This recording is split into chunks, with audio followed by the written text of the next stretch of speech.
I just played 9. Front, if that means anything.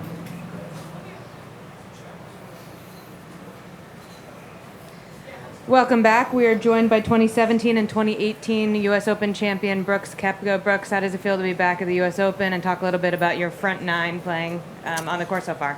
Yeah, it's always good to be back U.S. Open. You know it's going to be tough. I like that. You know, I like scores at somewhat around even par. It's going to be difficult. You got to drive the ball well. Rough's pretty tough, and it's only going to get tougher because I'm sure they won't cut it. But golf course is good. It's kind of weird. Got a couple blind shots, but other than that, it's a great golf course. Fun golf course to play. So it should be a good week. We're going to take one from the WebEx. When you look back at winning back-to-back U.S. Open championships, obviously it's rare. A few years removed, do you understand how tough that was to do, and just reflect on that a bit? Yeah, I know how tough it is. Yeah, it's cool. I mean, my buddies were talking to me the other day. I mean, I've lost the last 4 U.S. Opens I've played. I've lost to 4 people, which is pretty cool. You know, that's pretty special. But yeah, I mean, I love this event. This event's always been good to me. So hopefully play well this week. Right here on my right. So getting away from just the back-to-back wins for you at this tournament, what does it take to win the U.S. Open? A lot of discipline. Whether that means, you know, laying up off tees just to hit fairways, missing in the correct spots, not being suckered into any pin locations, whether, even though it might be, you know, a go yardage for you or anything like that. But you just got to be disciplined, stay kind of always in that moment. Never get, you know, you're going to make a bunch of bogeys, try not to make a double bogey. That's always been my big goal in majors, is if you never make a double bogey out here, you're doing all right. And if you get out of trouble, get back in position. And that's the key to U.S. Opens. And obviously, aside from the golf you played, congrats on your wedding. This is your first major tournament back since that. Is that kind of a relief to have that behind you and to be back focusing on golf entirely and maybe not planning that out? Jenna did all the planning for that, so I just I gave my opinion when necessary, but she did a hell of a job. So you know, congrats to her on, you know, planning that, because it was really cool. I know everybody that was a part of it had a blast, and as did we. So, but yeah, it's nice to be back playing. I mean, anytime you can go play a major championship, I'm pretty excited, pretty locked in. And how does it feel to come back to this tournament? Like I said, I love it, man. It's a tough test. I don't like these 25 under, you know, where you got to shoot 60 every round just to compete. I like it when it's a battle. So that's kind of more my style. We're going to go to Rex on the right. Bit of an unknown, this golf course. What would you compare it to anything major championship-wise that you guys have played in? I don't know. It's kind of tough because I've only played 9. So maybe if I saw the back, it might be a little bit easier to kind of compare it to another golf course. But, I mean, it's typical U.S. Open from what I've seen on just the front. But we'll see. And how do you feel? Do you think you're close to 100%, 80%? I feel good. I feel fine. So just excited to go play, go tee it up, and you know, it's a major. Go to Steve on your left. Brooks, I asked you this at the PGA Championship. Sorry to repeat myself, but you've played once since the Masters. You got married. Have you played enough to be informed to win this week? Yeah, I've practiced enough. I mean, I haven't played tournament golf. Yeah, it was, you know, the only one was a PGA, but I can take time off and still come back and win. It's not an issue if I grind like I have. You know, obviously the wedding week I didn't play or practice, but I got back into it right after. And Rick came down, spent 4 days at Medalist, 4 or 5 days or 4 days with him at Medalist, just grinding, making sure everything is where it needs to be. And yeah, I like where my game's at. And what do you think about when you know that only 4 players in the last 4 U.S. Opens have beaten you? I wish it was less. We're going to go here on your right to the Boston Globe.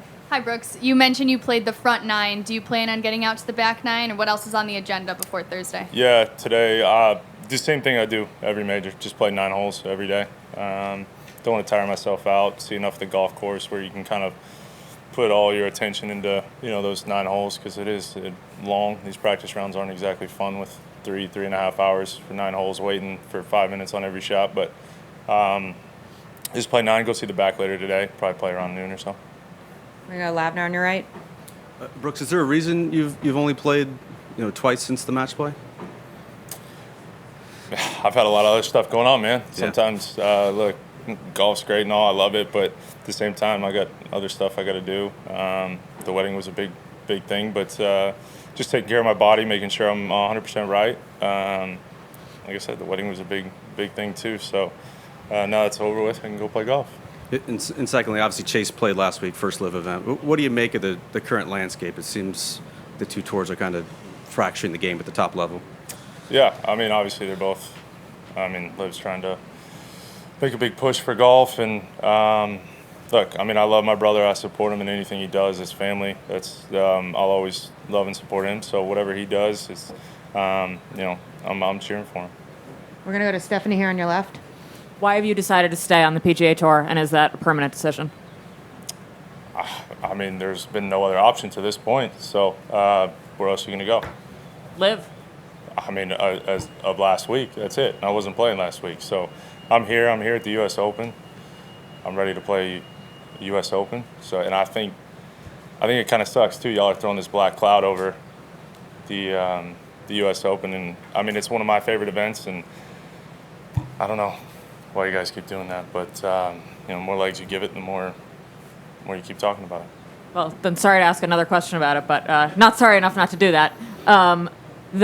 In some ways, it seems like they're offering something that would appeal to you. You're a guy who, you know, really gets up for the majors, really loves the majors. At the moment, it seems like it would be an opportunity to play less in between the majors and still play the majors.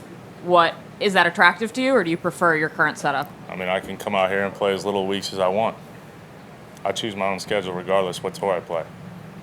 I'll come out here. I haven't played. I've played match play, Augusta, PGA, and this one, so I can play as little as I want. Right here.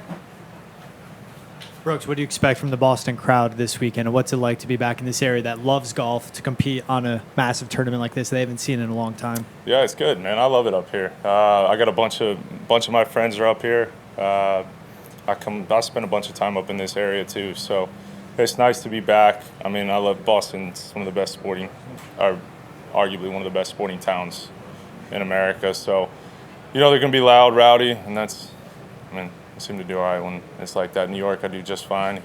Played all right here, and I love it, man. We're gonna go to Keith on the right.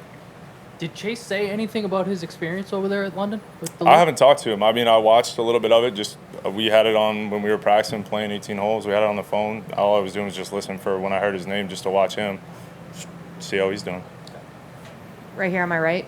Brooks, is there a figure at which you would swap tours? Does that exist? Is it as simple as that? I haven't given it that much. I mean, I haven't given it that much thought. Really? I mean, I don't understand. I'm trying to focus on the U.S. Open, man. Like, I legitimately don't get it. I'm tired of the conversations. I'm tired of all this stuff. Y'all, like I said, y'all are throwing a black cloud on the U.S. Open. I think that sucks. I actually do feel bad for him for once. Right. Because it's a shitty situation. Like, we're here to play, and you're talking about some event that happened last week. Well, there's events going to be going on now for the next foreseeable future. I know, but you can't drive a car looking in the rearview mirror, can you? Wouldn't have thought so. Anything else? Thanks, Brooks. Thanks. Have a good one.